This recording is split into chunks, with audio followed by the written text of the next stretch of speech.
Hello and welcome to this edition of the program, which focuses on the 28th session of the United Nations Conference of the Parties, otherwise known as COP. I am Imonia Marere. In a few days from today, Dubai in the United Arab Emirates will host a global gathering of peoples, nations, and organizations who are meeting to discuss the climate change challenge confronting the world. COP28 is expected to be the first global stocktake, otherwise known as GST, of the progress made on the 2015 Paris Agreement. According to the organizers, it is expected to provide an opportunity to assess and identify global solutions for limiting temperature rise to 1.5 degrees Celsius, align efforts on climate action, and inform on countries' preparations for revised and more ambitious nationally determined contributions, that is, national climate plans, which are due by the year 2025. More than 70,000 delegates are expected to attend COP28, including member states of the UN Framework Convention on Climate Change, business leaders, young people, climate scientists, activists, indigenous peoples, journalists, philanthropists, and other stakeholders. COP, which holds every year, is the world's only multilateral decision-making forum on climate change and helping vulnerable communities adapt to its effects, as well as achieve net zero emissions. Although COP has almost a complete membership of every country of the world, its actions cannot be said to have penetrated the consciousness of the grassroots as people continue with their old ways.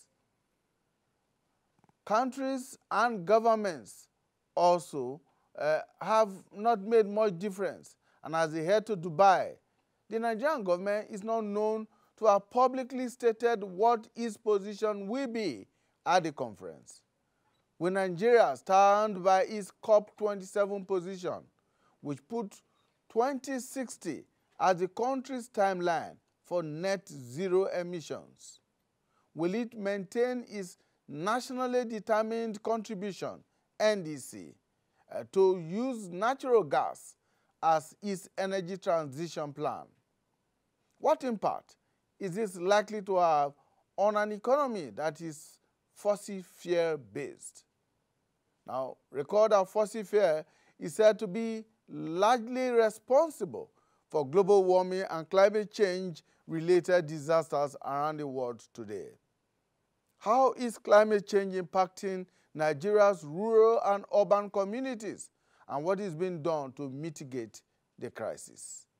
These are the issues we'll be looking at, and I'm joined in the studio right now by three specialists in this area. I'm joined first by Air Vice Marshal Akugbe Iyamu, retired, who is a climate change specialist. Thank you so much for joining us. Thank you, for having me. So beautiful to be here. Welcome. You were with us during COP27. Yeah, we're there. And here you are again with COP28. We're there, yes. We'll be looking at what changes have taken place. All right. Also joining us right here in the studio is Jacqueline Mando. Jacqueline Mando is the Chief Operating Officer, Clean Technology Hub. Jacqueline, thank you so much for joining us. It's a pleasure to be here. We are also joined by Mike David. He's the Executive Director, Global Initiative for Food Security and Ecosystem Protection. Mr. David, thank you so much for joining us. Thank you for having me. And we hope to be joined online from Port Harcourt by an environmental activist who is based in the Niger Delta, Mr. Ken Henshaw. He should be joining us anytime soon. Gentlemen and ladies, thank you so much for staying with us. All right, before we kickstart our discussion, let's take a report that is some civil society organizations and groups that met in the nation's capital last week and recommended the strengthening of Nigeria's national climate policy framework and what it describes as adequate funding to build a resilient future while harnessing the opportunities that climate change presents.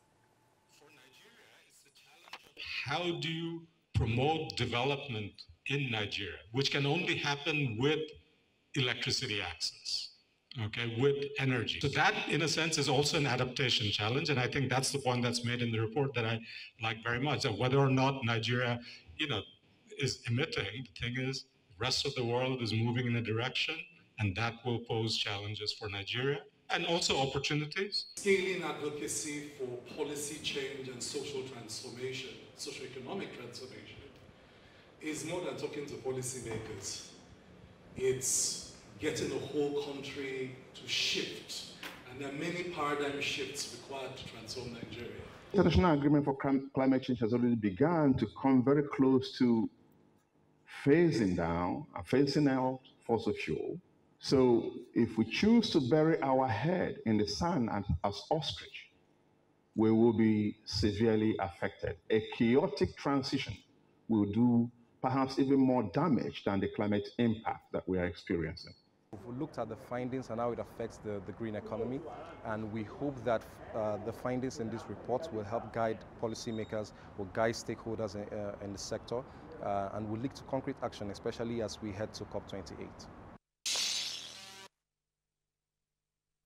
All right, thank you so much for staying with us. Let's get back to the studio here and talk some climate change and, of course, all the issues about energy transition. Air Vice Marshal Akugbe Iyamu, thank you once again for joining us. So beautiful to be here. All right, so first let's understand why COP28 is important. Yes, thank you for having me. COP28 is important, but if we have to understand why COP28 is important, we have to also look at the gap in COP27. Now, the objective of Conference of Parties came in 1990 to 92, then 95 started off. You know, what was the objective? Is to look at how the human activity is affecting the climate, basically. Then secondly, you have to look at how you are going to use the finances to be able to deal with this climate change. And thirdly, you have to look at how you put humans at the forefront, human livelihoods and everything at the forefront. That was what COP27 set out to deal with. That's by loss and damage. But loss and damage, they took a very, very difficult area.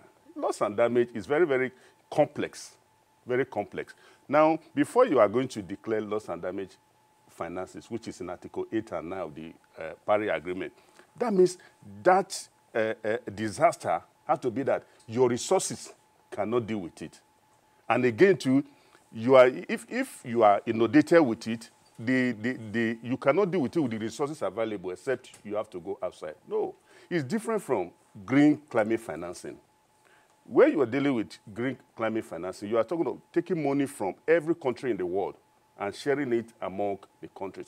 But loss and damage, on the other hand, that means you are going to take money and give it to the countries that have the problem.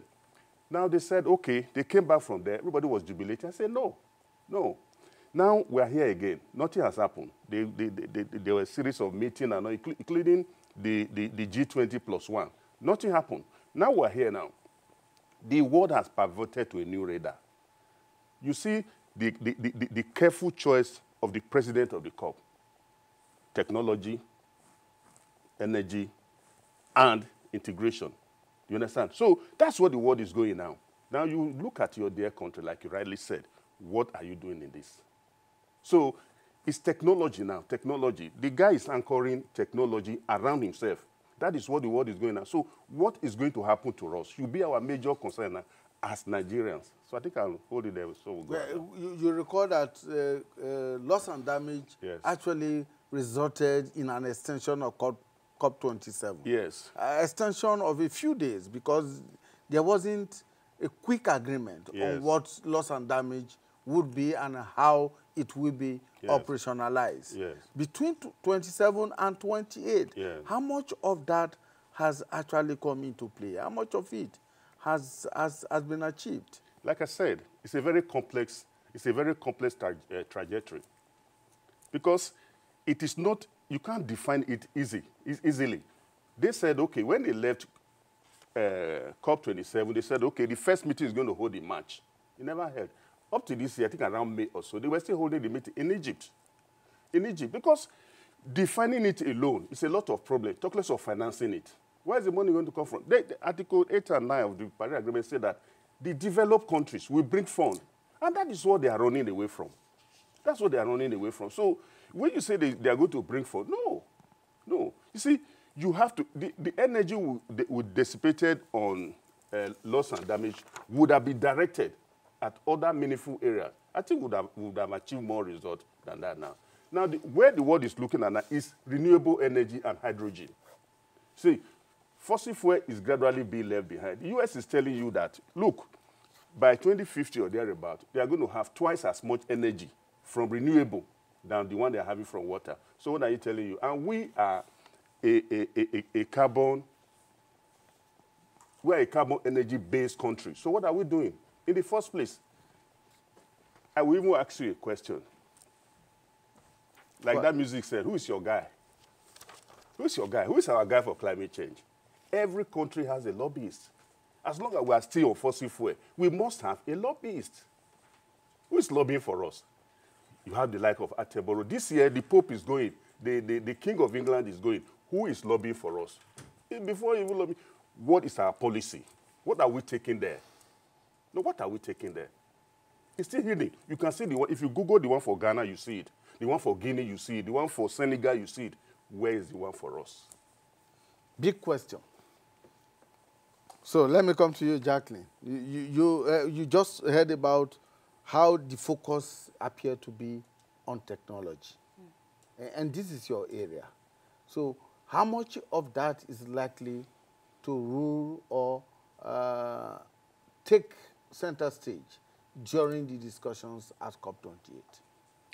I mean, so if we're talking about Nigeria, we don't even know, like it's been said, we don't even have a plan for what we're taking to COP. So, I mean, I'm just interested in going to see what's going to happen around technology and all the discussions that will be had, because so far for Nigeria, there's nothing that's been said.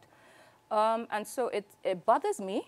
Is that an oversight or that the ministries and government agencies that are concerned are just being lazy? What exactly do you think is happening? I don't want to be quoted, I don't want to come here and say that anybody is lazy.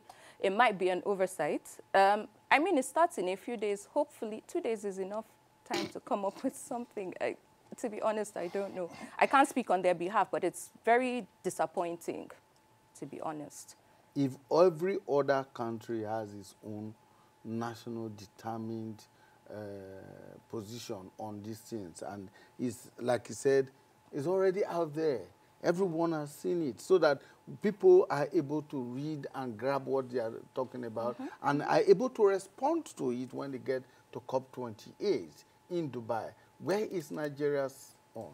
I mean, and if government is not being active or proactive in this case, what of civil society organizations like yours? I mean, we've drawn up our own plan of what we want to achieve at COP. But that's just one organization in an entire country. There's a limit to how much we can do, right? And there's a limit to how much we can achieve. I'm just hoping that, I don't even know any government official who's attending COP at this point. So I don't know. There's only so much we can do. We have this network called AfriLabs. It's a lot of organizations in the tech space. I'm hoping to see a number of people there from AfriLabs, our network. And we're not just in Nigeria, it's in Africa. It's tech companies in Africa.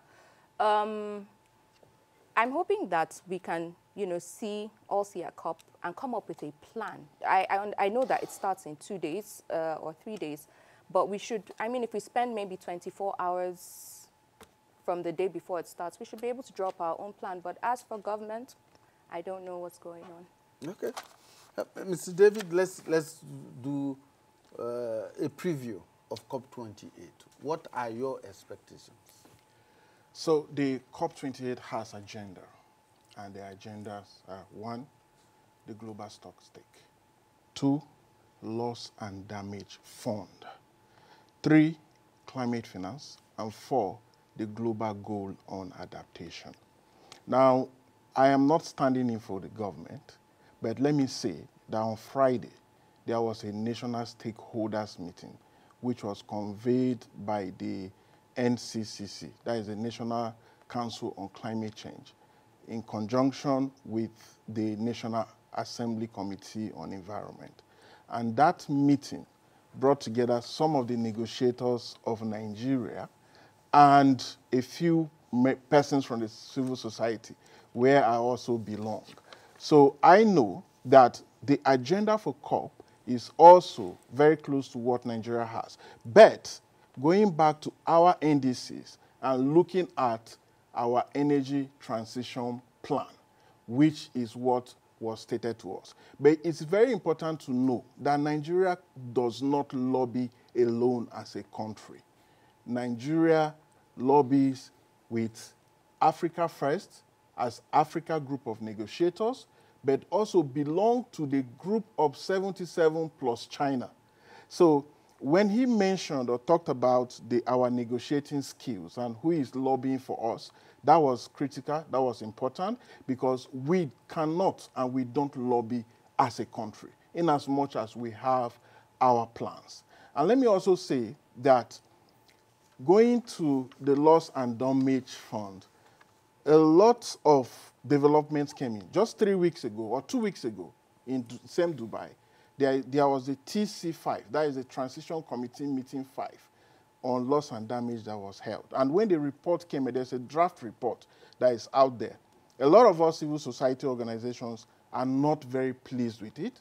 Why? First, the World Bank is to host the Loss and Damage Fund. And we know what the World Bank symbolizes when it comes to funds and disbursement of funds and all.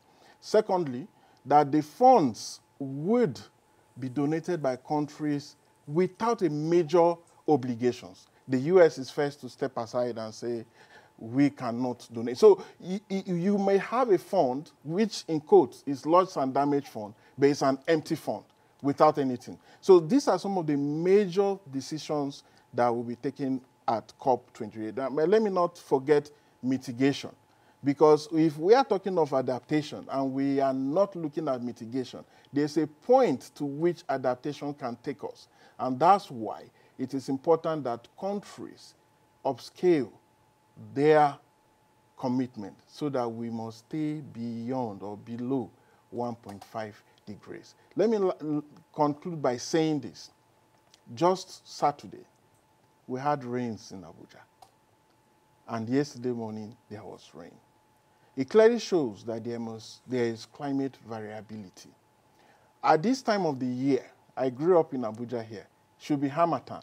But do you know the implication of that on food security, especially on grains that our farmers have harvested and stored? A few of them have everything is gone. So we are being impacted by climate change, and we need to take serious action on climate change. I'll come back to the impact later on, but yeah. Let me go back to what you said earlier, which has to do with the fact that there was a meeting last Friday. Yes. And I'm just wondering, last Friday, barely a week to the kickoff of COP28, that is when the stakeholders are meeting to possibly articulate their positions at COP28. Or is there so much that had been going on behind the scene that we do not know about? Let me still say that I'm not standing in for the government and for the NCC, which is a new body that just came on board with the new Director General. Before now, everything was handled by the Department of Climate Change. And now we have the NCC. And the DG of NCC gave his own what he feels that is going on, they are very underfunded. As at now, many of them are not even sure of getting funds to, attend the COP, to speak on our behalf. So going for that meeting, I was also very fired up to fire them like, what are you guys doing? But when he came up with his challenges, you can clearly see that we are not coordinated. Climate change is not just an issue of Ministry of Environment. It's an issue of Ministry of Energy, Ministry of Power, Ministry of Water Resources, Agriculture, and Women Affairs, and all of that. But unfortunately, they are not working in synergy. They are not working together. So everything is Ministry of Environment and the NCC. And they are new. So they really have just very little. Are they really new? Apart from the political heads, the bureaucrats have been there. Some of them attended COP27. And we had 1 year span to plan for COP28. So what was done between COP27 and now? We can do better. Let me say that. After the COP, after COP27, there was supposed to, and there was some form of pre-COP engagement. And later on, they also went for SB 56. That is another meeting on the same issues in Germany. And then they got back, did a pre or a post SB 57 meeting. But the truth is that we are not doing enough. We are not carrying stakeholders, critical stakeholders. For example, our elder brother here should be a negotiator for Nigeria. I've listened to him a couple of times. I've never met him, but I've listened to him on TV, and I'm like, we have someone like this with this level of experience. You can bring in people. So it mustn't be those bureaucrats who many, we know they are still learning on the job. So clearly there are gaps and we can do better. Okay, let's talk about the impacts of climate change and all of that. In fact, it's on record that 2023 has been a very devastating year of extreme weather. Indeed, in Nigeria is among the countries in Africa that is has had very high economic loss of about $460 million between now and 2050 as a result of the extreme weather conditions caused by climate change. That is even conservative. That figure is conservative. Now, I'm going to be, you see, what they want to do, the agenda of COP28, like he's already stated, stock taking, escalating climate financing, and putting people and livelihood first. I want to take that area, which we have a lot to sell to the world. As we go further now, Nigeria is adversely affected. I thought that we'll be canvassing a lot of things. For instance, if you have the 7.5 million hectares of land that is being degraded every year, Nigeria accounts for 350,000 hectares of land. And 1.5 million trees are being cut from our forest. Now, what would I be canvassing is that they are looking for nature-based solutions, adaptation. That's what they are looking for. Now, what would they have done? We still have 4% of the untouched forest in the world. But unfortunately, it's going at 3.5%. Now, what really got me worried was that the NLNG is going to undergo overhauling, or what they call it. And that might lead to total suspension of work. What's going to happen to the trees? They're going to be more tree cutting. And that's going to have an adverse effect. Then again, you see, if you look at the whole thing, our compressed natural gas that we are bringing out now, that is a selling point. Don't forget, every of these things is carbon reduction. We say we'll do 20% unconditionally. Then for the 7%, we would need help. These are the things that we should have canvassed to sell to the world. We have all these things. We just had a blue economy ministry. This thing should come into our entity to go for climate change. Why I said we need a face for climate change. They need a face they can listen to, they can hear. if you bring the largest delegation, like we always take there, they are not listening to them. They are looking at credentials. If somebody like General Yakubu Gowon, still very strong general, those people, you bring them on board and say, look, this is the face of our climate change. Like Attenborough, John Kerry and all, Mia Motley. You bring them as the face of Nigeria climate change. People will listen to them. And to say, no nation can fund its climate change from envelope budget. None. We are looking at the wrong direction. I will ask you a question. What is the richest state in Nigeria in terms of resources? Possibly Rivers or Delta? No, Benue. Benue. If you go from, see, Benue, that Benue trough. See, if the governor should look at that direction, he will not know where monthly allocation is. Then you go to Niger. What is renewable? What does renewable energy want? Large space and flat land, which is what China has done now. At a point, we were in the same environment with Indonesia and China. Today, China is talking of 2.39 terabytes of electricity, and 1.26 is from renewable. It's from renewable. The same thing with Indonesia. We were in the same environment with them 30 years ago. You see where they have moved. And for us, you see, the biggest shock or embarrassment that we have always had is that since the 70s, when electricity started, we are still between 3,000 megawatts and 4 megawatts. We're having oil spill. That is, what have you done? What are you doing? Those are sellable areas. At the end of the day, everything is to bring the environment back to the way it was. That is what we want to hear in COPs.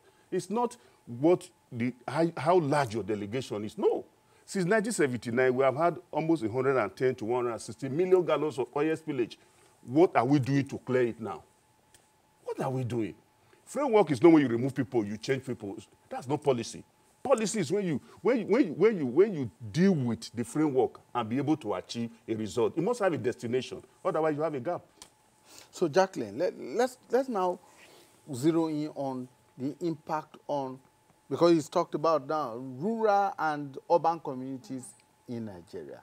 Now, how much impact is being felt and what is being done to mitigate that? And then very quickly, how can technology come to the rescue? All right. So I would say so far, we've all seen it happen: flooding, deforestation. We've seen erosion. I know in the southern part, in the north is desertification. Desertification. Thank you. And so we've seen all of that happen. What's being done to mitigate? I only know off the top of my head now that there was this new map thing where World Bank funded planting of trees someplace in the north. It launched in 2012. It ended last year. I know about that. And since then, I've not heard of anything. I've not heard like a renewal of that. I've not heard that any organization or that the government is doing anything. Like, I mean, our Air Vice Marshal mentioned, he said, he mentioned that, you know, there are things that can be done, but no one nation can fund, you know, fighting climate change, right? I don't know how much Nigeria is doing because I feel that more can be done. And then we also have, you know, women who cook. There's this statistic that came up that, you know, women who do, so that brings us to clean cooking.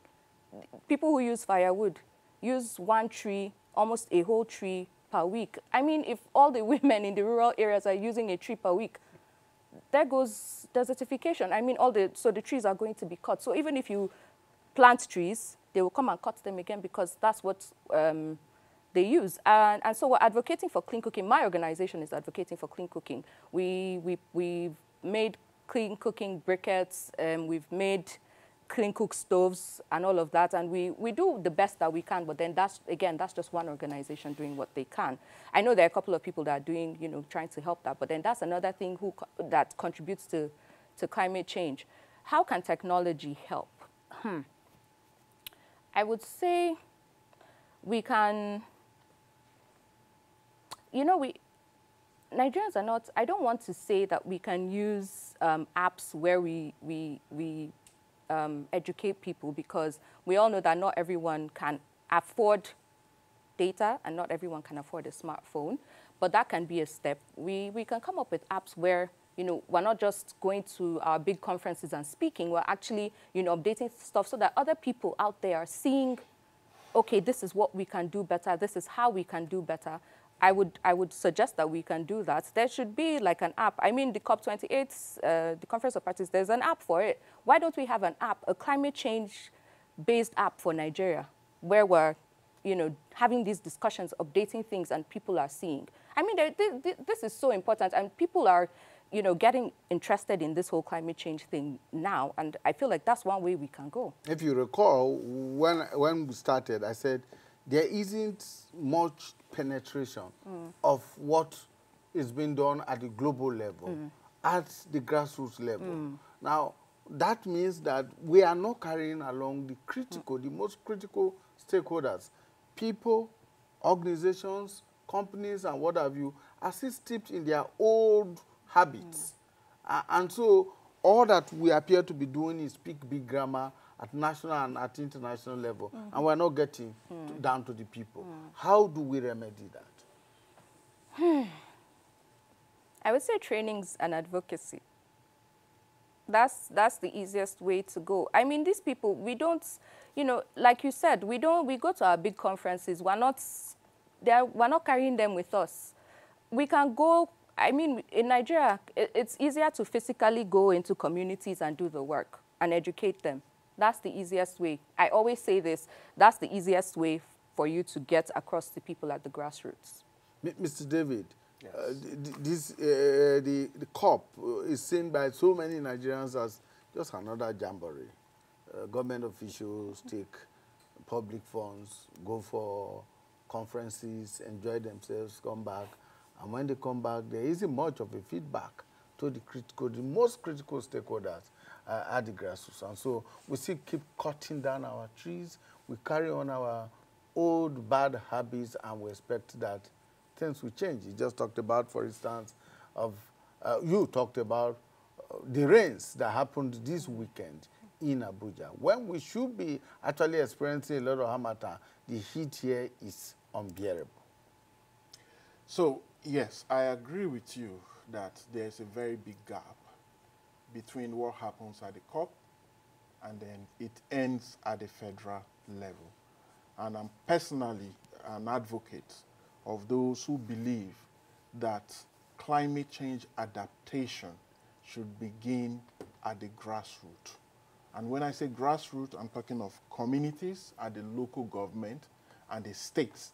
So it's not enough to have a climate change act at the national, government, and in the state where the people are, where the impact is being felt, there is nothing. And that is where the real issue is. I work a lot with rural communities. So let me give you an example. My friend Musa in Kebbi State, who farms rice. The rains came in April, suddenly. The Musa wanted to have quick harvest, hurriedly prepared his land and planted. By May, no rain. June, no rain. And by July, what happened to Musa's farm? Everything dried up. So what has happened to Musa? All his investment, everything gone. Remember, there is no agri insurance. There is no form of help coming from anywhere. Then Musa loses everything. Again, Ibrahim, my friend, who also farms rice, listened to the radio and heard weather information that there will be drought or dry spell between June and July. What did Ibrahim do? He sold his goats and bought a pumping machine. Good enough for him, there was a water source close to his farm. So he continued irrigating his crops, even when there was that dry spell for about 2 months. So what happened? He had a bounty harvest that year. So what am I saying? quick weather information to the local farmers. I'm not talking about weather information in Abuja here at big conferences. Downscaling it to the grassroots people who feel this impact the most. And for us in Nigeria, I always say that one of the very first things that is impacted by climate impact is food security. Look at our population. How many are we? Over 200 million. We are losing land every day due to soil erosion, due to desertification, and due to soil degradation. Now, we have so many mouths to feed in the next few years. From where will all that food come from? And that's why when you see the federal government declare state of emergency on food security, which is, to me, a political statement without any action on the ground, because the inflation on food prices is going up every day. And all of this affect everything. Feeds for livestock, feeds for the chickens. So everything becomes so expensive. But what is the overall impact? Poverty. Poverty for our people. So we need to educate our people, starting at the grassroots. Before we start talking of the big things, the energy transition, beautiful. We have to do it. We don't have a choice. We depend largely on fossil fuels for our inflow. But that will change. If we are not careful, we will end up having stranded assets. So we need to think big and do it fast. So our fossil fuel is an endangered product. If you say so, yes.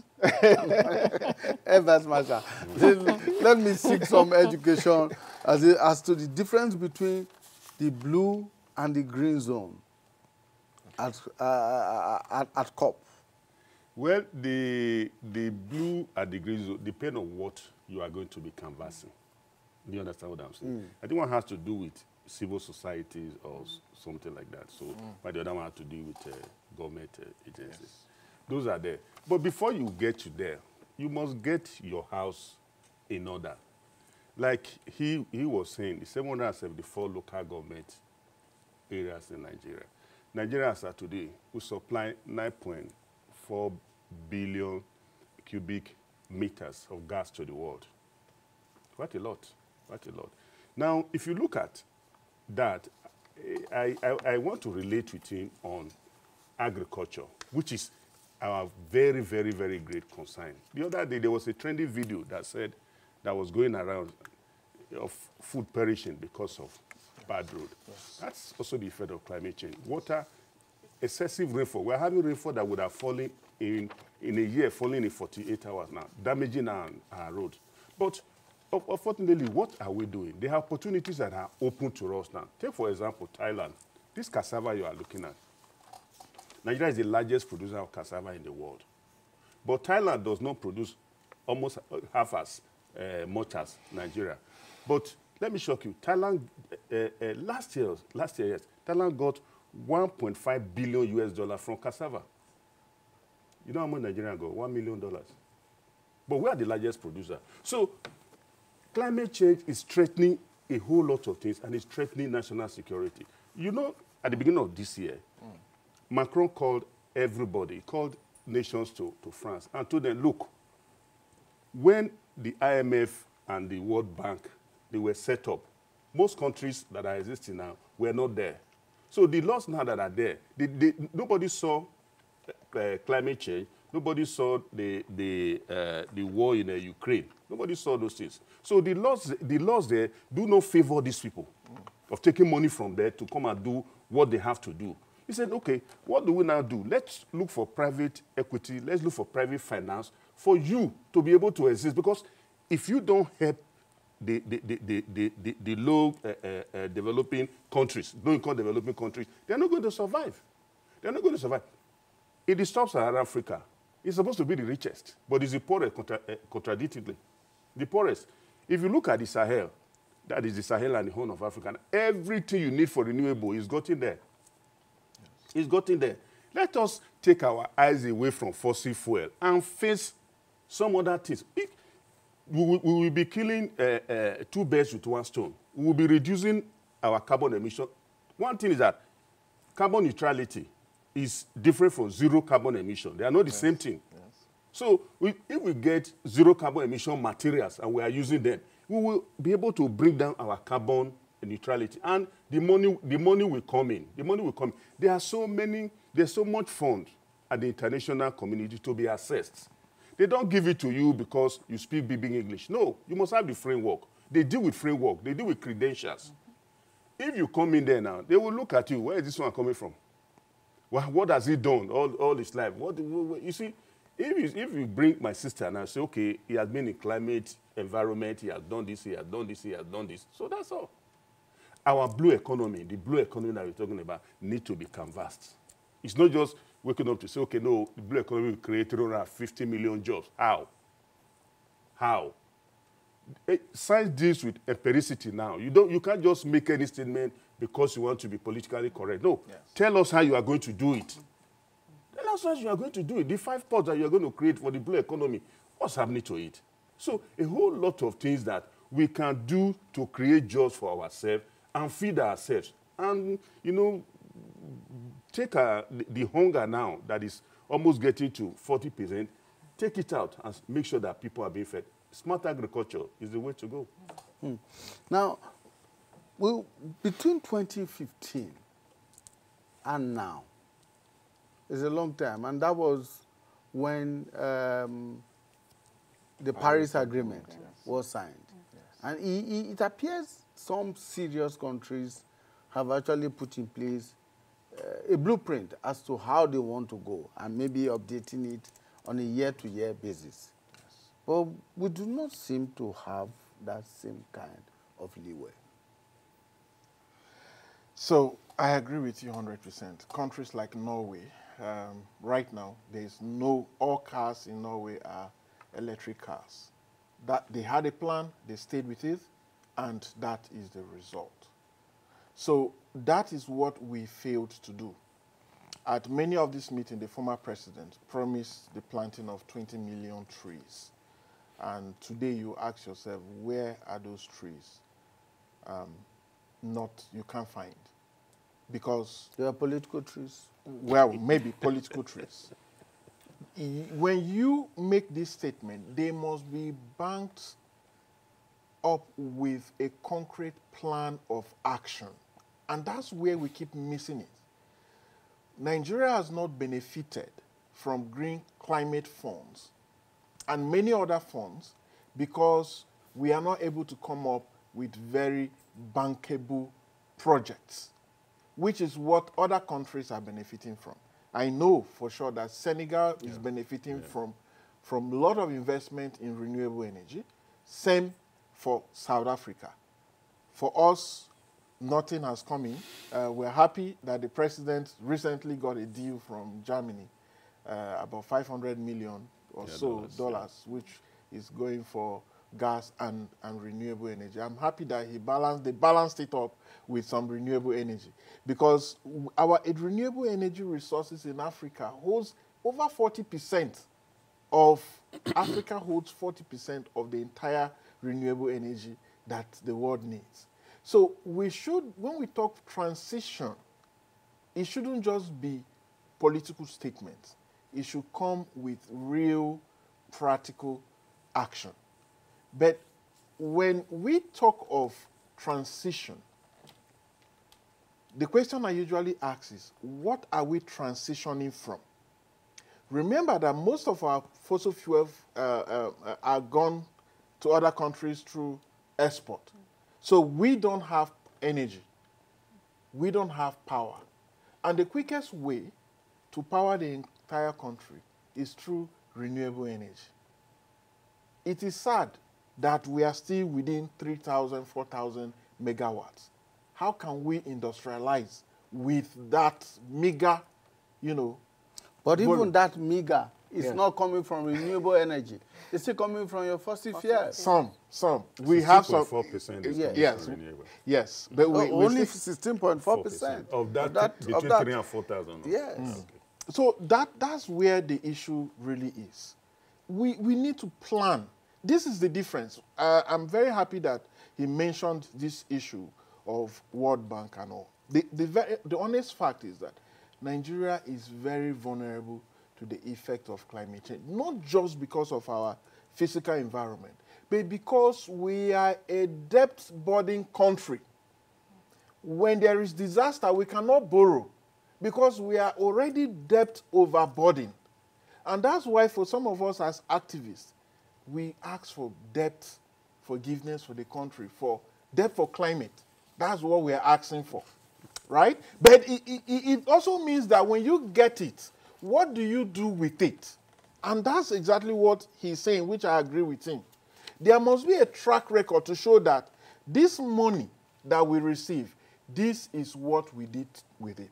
It is not about getting lots of those funds, Abacha Lutz reform, and sharing to the states. And in the end, you cannot see a physical thing, a concrete thing that was done. You don't borrow to consume. So absolutely, this is what we need to do. Who can change this?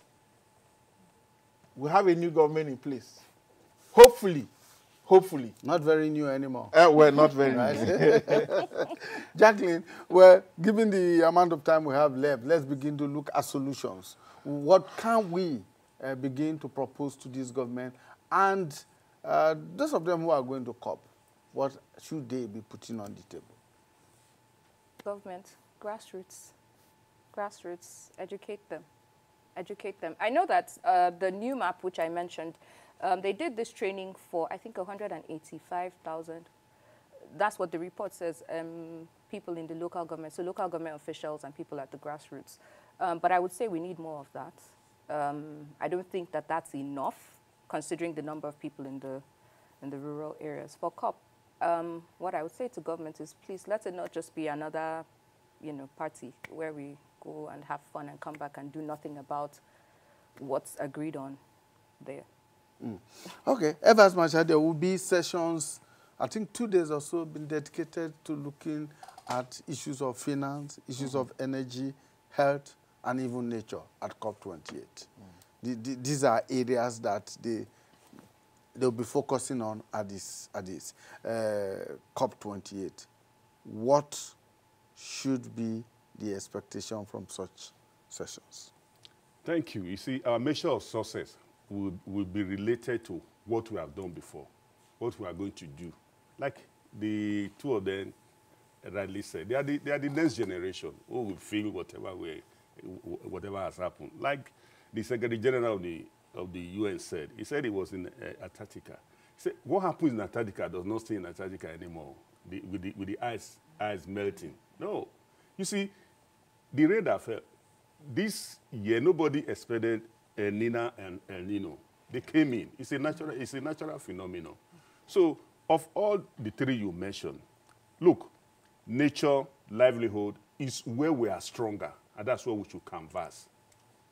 Compressed natural gas. It's so many here. You have it in Anambra, you have it in Benue, you have it in Niger. What are we doing? It's not setting somebody to be in charge. No. It's a multi-sectoral approach. And that is what these multinationals we want to hear. Petroleum will be there. Now, in the whole of West Africa, you have 15.8 million registered cars. And 11.5 of them are in Nigeria. 75% of it are in Nigeria. Now, if you are bringing compressed natural gas, what's your policy to bring in these cars into the mainstream? Now, the changes that you are going to make, it's not that if compressed natural gas does not emit carbon, but it's just that it is lower. Like she said, the trees that we are going to plant, that's the easiest way. That's where Senegal is benefiting immensely from. Guinea, they are benefiting from it. They are benefiting from it. We should not continue to look at our oil. We are looking at the wrong direction. People have left that. The Sultan Ajaba that is going to head this year's own. He's heading the COP28. He's a seasoned climate negotiator. Seasoned one. He has been around since. He's the head of their Abu Dhabi National Oil Company. He's the head of their renewable energy company. He's their Minister for Science and Technology. So we need credentials. And lastly, We need a climate envoy, like yesterday. Nigeria need a climate envoy because if you look at the whole of Africa now, Africa holds 7% of the world oil reserve and 30% of the gas reserve. Yet, 2/3 of the primary school does not have light in Africa. So we need an envoy to be able to. They will look at his face and say, "Look, this is a serious people with the relevant credentials and the relevant capacity." Yeah, if he has a credential, it is implied he will have the. So, as it were, even as we go for CNG, we have all it takes to make it work. Yes. Here. Yes. Because from what you have all said now, I mean, in different states of the Federation, all that is required to make CNG functional and work effectively and efficiently is right here with us. We do not need to go importing compressed natural gas into Nigeria when we have it in abundance. Well, thank you so much, gentlemen and lady, for your time. I have been educated, and I'm very convinced that a lot of Nigerians who are watching are educated about a lot of these things. Air Vice Marshal Akugbe Yamu, retired, is a climate change specialist. He joined us here on the program. And Jacqueline Mando, Chief Operating Officer of the Clean Technology Hub, has also joined us. Thank you so much. And Mike David, Executive Director, Global Initiative for Food Security and Ecosystem Protection. Thank you. Protection? Yeah. Thank you so much for your time. Preservation. Well, thank you. Protection, preservation. Yes. Thank you. All right, gentlemen and ladies, thank you so much for your time. And for you, our viewers out there, we hope that you have been educated, you have benefited from this. It is a collective responsibility as a people, as a nation, and as global citizens to ensure that our climate is safe and sustainable. Bye for now.